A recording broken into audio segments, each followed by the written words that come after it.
How's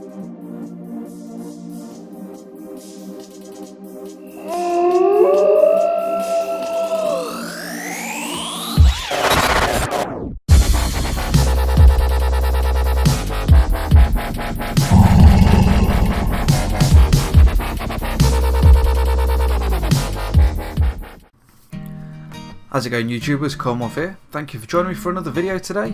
And today we've got a look at the Project Cars patch 1.4. It's just worth noting before we go through all the notes for this release that this is a multi-format patch release.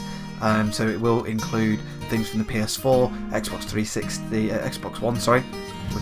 People wish it's on the 360, and the PC. So we'll try and cover everything. I'll try not to waffle on for too long, so we'll just get straight into it. Not sure when this is going to be released, but I've heard it's going to be this week, so sometime within the first week of June, but nothing's actually been confirmed yet. I think it says at the top, or it might be further down below, that they're just waiting on it being verified and different things. So PC may get it a little bit sooner, but we'll see what happens. Anyway, let's get straight into it. General, I can never pronounce this car, Monza Club Day Invitational event no longer causes the game to crash in specific livery. PC, it's fixed an issue that will cause the game to crash while watching save replays when shared memory is enabled. PS4, the anistereophonic filtering has been increased to help reduce blurry textures. The PS4 again is a temporal anti-alisting has been further optimized, this reducing the ghost effect and additionally gives the player full control by a slider tweak and resulting the image according to personal preference. Performance improvements, Xbox One, various improvement optimizations adding up to 5 to 6% performance improvement. This results in overall smoothness of experience. The PS4, all shaders have been rebuilt. A new shader compiler giving significant performance boost in some areas. PS4 again, CPU performance gains due to more aggressive code optimization. So there's some really good few things there for all around performance improvements. Physics and AI, the AI loss of grip that results in a tire degradation as a result of the wear is now noticeable, and again for the AI, there's now show much more realistic grip loss when running on slick tyres in the rain, and first pass improvements on various tracks to enhance AI performance and ability. Azure Circuit, Donington, Watkin Glen, Bathurst and Northlife. Not sure what that is referring to there. Pitting, tuning and setups, which is something that we're all chomping at the bit to just get those little tweaks in there, so it's nice that we've got this here. It's got fixed an issue where certain street cars would pit for tyre change during the rain when they already had the correct tyres fitted. Okay, not come across that myself. Fixed an issue where custom vehicle setups were lost when progressing through sessions. Improve the system used to select the most appropriate tyre based on current and predicted weather conditions. That's awesome, because sometimes I've pitted for wets and I've got slicks on because it's not fully raining or it's not quite raining yet and different things, which is quite good. The default strategy now correctly shows the tyre that will be fitted on a player's vehicle during a pit stop. Splendid. The pit stop routine will no longer start during online races until the player closes the pit stop menu. This ensures that the player has enough time to select and configure an appropriate setup actions before the pit crew starts working on the car, which is awesome. So you don't have a great deal of time to get your pit stop in, and basically what this means is the guys in the pits won't actually start doing anything to your car until you've done things, which is great. Until you close that menu, they won't do anything. So if you're quickly turning off all the damaged things or whatever, they won't do stuff, because sometimes you don't get a chance to fully select your pit stop, which is awesome. Tyre pressures will now correctly set when the player changes to a new set of tyres. The currently active pit strategy will now remain in action when advancing through the race sessions, which is good. Online, Fixed an issue where the player was sometimes given a large time penalty when exiting the pit lane, which I know a few people have had. Fixed an issue where the remaining session time displays an incorrect value in the tuning screen. Fixed an issue where times would prevent the player from entering a race after joining a second online lobby, which I think a few people have had. I didn't know it was linked to that, but I've had it a few times where I can't join an online lobby. And they fixed an issue where the track location pop-up would at times appear on some screens. Not sure what that is. For the PS4, the next two for PS4, the lobby browser now displays random lobbies instead of always the oldest lobbies.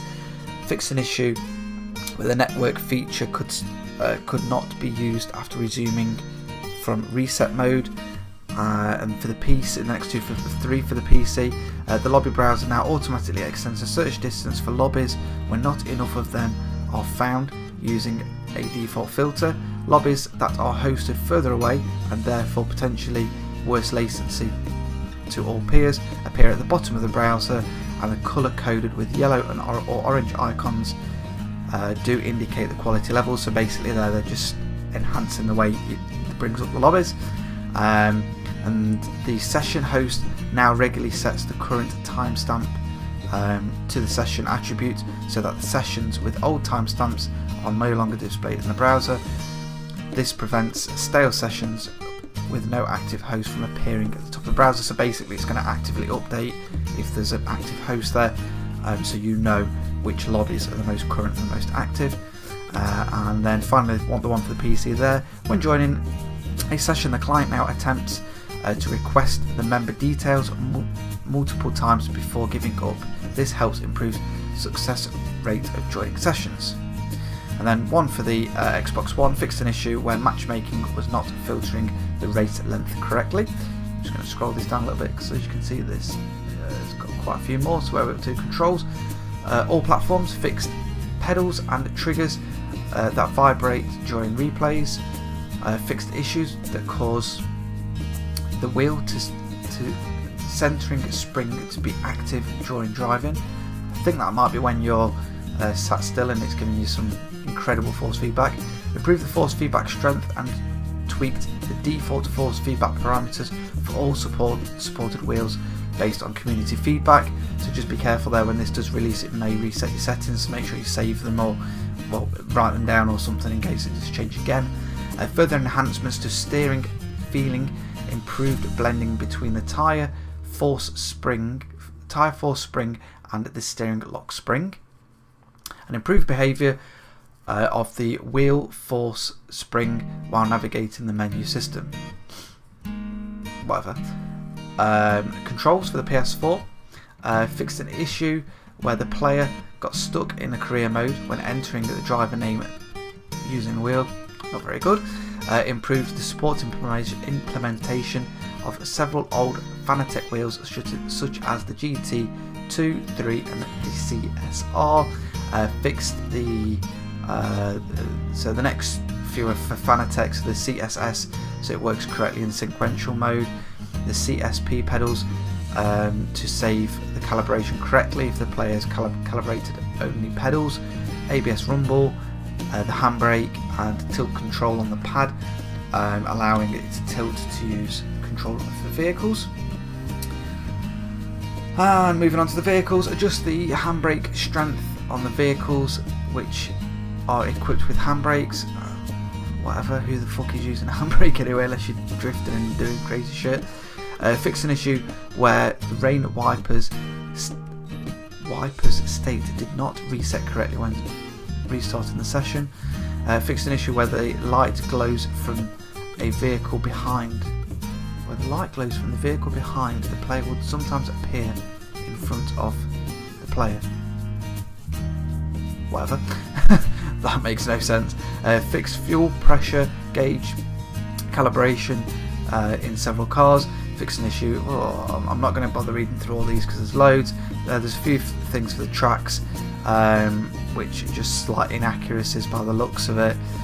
And they've changed a few things with the graphics user interface, which is the GUI at the bottom. The driver network profile visual tidy up. They've fixed an issue where there'll be thin lines appearing.